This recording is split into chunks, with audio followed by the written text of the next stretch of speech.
নমস্কার সবাইকে। কেমন আছেন আপনারা? আশা করি ভালো আছেন সবাই। আমিও ভালো আছি। কিন্তু তবুও ভালো লাগার মাঝে আজকে একটু মন খারাপ হয়ে গেল। আজকে একটা ঘটনার সাক্ষী হয়ে থাকলাম, যেটা একদম ভালো লাগেনি। মনটা খুব কষ্ট পেয়েছে, ভালো লাগছে না। ঘটনাটা হচ্ছে, আমি ডিউটিতে ছিলাম। তখন একজন বুড়ো ভদ্রমহিলা দেখি অনেকক্ষণ বসে আছে। তারপর কিছুক্ষণ একটা এসে বলল, একটু জল পাওয়া যাবে একটা বোতল দিয়ে। তা আমি সবসময় দেওয়ার জন্য তৎপর থাকি। মহিলাকে দেখে আমি দিয়ে দিলাম জলের আরো থেকে জল বের করে আমি ওনাকে দিয়ে দিলাম। বলে, আমি জিজ্ঞেস করলাম, যাবেন কোথায়? বলে, আমি আর যাবো, যেদিন মরবো সেদিনই আমার যাওয়া শেষ। আমার কিন্তু একটু কষ্ট লাগলো। কষ্ট মানে সাংঘাতিক কষ্ট লাগলো। আমি বললাম, দাঁড়ান দাঁড়ান, আপনি একটু বসুন, চলুন। ওনার সাথে বসলাম, কথা বললাম। উনি আমাকে যে গল্পটা বললো ওনার জীবনের, একদম মর্মাহত হওয়ার মতো। এমন দিন যাতে কারো না থাকে। মানুষ বুড়ো হতে পারে, সব মা বাবারাই এমনি করে বুড়ো হয়, কিন্তু কারো যদি শেষ জীবনে এমন করে বাঁচতে হয়, সেটা নিতান্ত দুঃখের। কিন্তু উনি কিন্তু সধবা, স্মৃতিতে সিঁদুর দেওয়া ছিল, হিন্দু। উনি আজকে ছোট মেয়ের কাছে গিয়েছিলেন। তো ছোট মেয়েটা ওনার কথা মতো পালিয়ে বিয়ে করেছে। আরো বড় দুটো মেয়ে ছিল।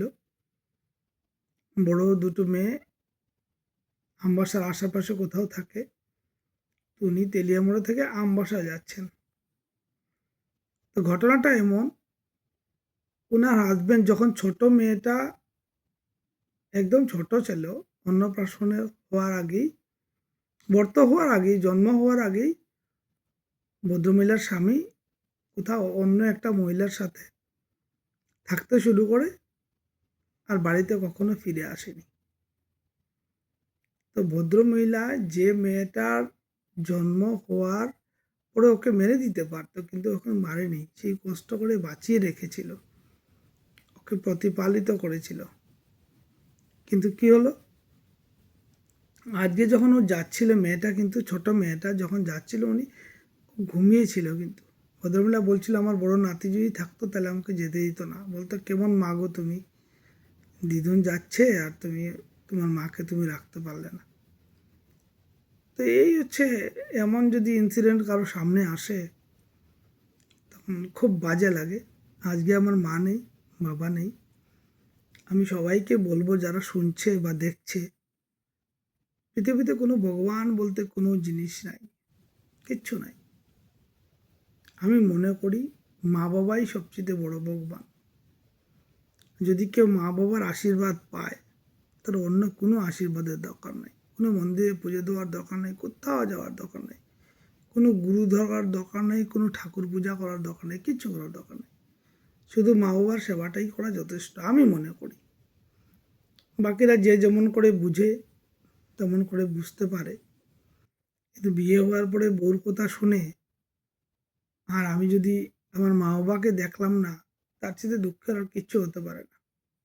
আমিও আজকে বুড়ো হয়ে গেছি, আমারও একটা ছেলে আছে। যদিও আমার দরকার নেই, আমার সেই প্রয়োজন পড়বে না, কিন্তু একজন মানুষ তো লাগবে আমাকে দেখাশোনা করার জন্য। ফাইন্যান্সিয়ালিও তো দরকার নেই, কিন্তু অ্যাটলিস্ট তো একজন মানুষ লাগবে। তখন সেই ছেলে যদি আমাকে সময় না দেয়, তখন আমার কেমন লাগবে বলো?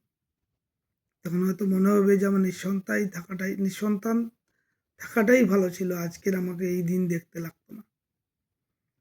তো সবার জন্য, যারা মা বাবা বেঁচে আছে, যারা শুনছে, তাদের সবাইকে আমার অনুরোধ, মা বাবা যত পারো সেবা করো, যথেষ্ট সাধ্য মতো করো না, কি আছে। যেমন গরিব হলে যতটুকু সাধ্য ততটুকুই করো। মা বাবা কারো কাছে, ছেলে মেয়েদের কাছে কিছু চাইতে আসে না, দিতেই আসে। পৃথিবীতে আমি একটা মাকেই দেখেছি, বারবার রাগ করার পরেও বারবার এসে মানাতে যায়। মাই মানাতে যায়, আর কেউ আসবে না। জীবনে 50 বছর হয়ে গেছে, পেরিয়ে গেছে, বউ কোনো সময় জিজ্ঞেস করবে না তোর মন ভালো কি খারাপ। ও চাইবে তুমি ওর সেবা করো। ও ভালো থাকলে সব ঠিক, তোমার কথা কখনো ভাববে না। তাই মা বাবা যদি বেঁচে থাকে যতটুকু সম্ভব সেবা করো। হয়তো দেখে ছেলেমেয়েরা শিখবে, তোমার জন্যও তাই করবে। কিন্তু তুমি যদি না করতে পারো, কিভাবে ভরসা করতে পারো যে তোমার ছেলে মেয়েও দেখবে? আজকে যে দিনটা দেখলাম, সেটা আর বলার আক্ষেপ রাখে না। আমি ভিডিও বানাই না, অনেক সময় এইসব কাজ করি আমি। আমার মানিব্যাগে বেশি টাকা ছিল না, তবু 2000 ছিল, আমি ওনাকে দিয়েছি। বলেছি ঠান্ডার কদিন আর না বেরোতে, আর আমার মোবাইল নম্বরটা নামটা লিখে দিয়েছি যে আপনার যখনই কোনো দরকার লাগবে জাস্ট কল মি। আমার সাধ্যমতো আমি চেষ্টা করবো আপনাকে হেল্প করার।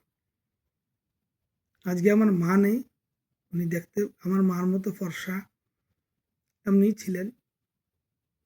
আজকে আমার মা নেই, আমি একটু ফিল করছি, ভীষণ বাজে লাগছে আমার। যেদিন মা মারা গিয়েছিল সেদিনই অনাথ হয়ে গিয়েছিলাম। অনেক কিছু চেয়েও অনেক কিছু করতে পারিনি। অপেক্ষা করেছিলাম কখন মা মারা যাবে, খবরটা আসবে। সবার ক্ষেত্রে তেমন হতে পারে। প্লিজ, যতদিন মা বাবা বেঁচে আছে তাদের যতদূর পর্যন্ত সেবা করো। মা বাবার আশীর্বাদ যদি পাওয়া যায়, জীবনে পিছনে আর পড়ে থাকবে না, সামনে এগিয়ে যাবে। তো আজকে আর কিছু বললাম না। যারা শুনছে বা যারা দেখছে, বিষয়টাকে সিরিয়াসলি নেবে। কোনো মা বাবা যদি থাকে, তাদের যাতে অবহেলা না করে, তাদের সেবা করে। এইটুকুই থাকলো। আজকে একটু মন খারাপই হয়েছে, কালকে আবার দেখা হবে। Bye bye.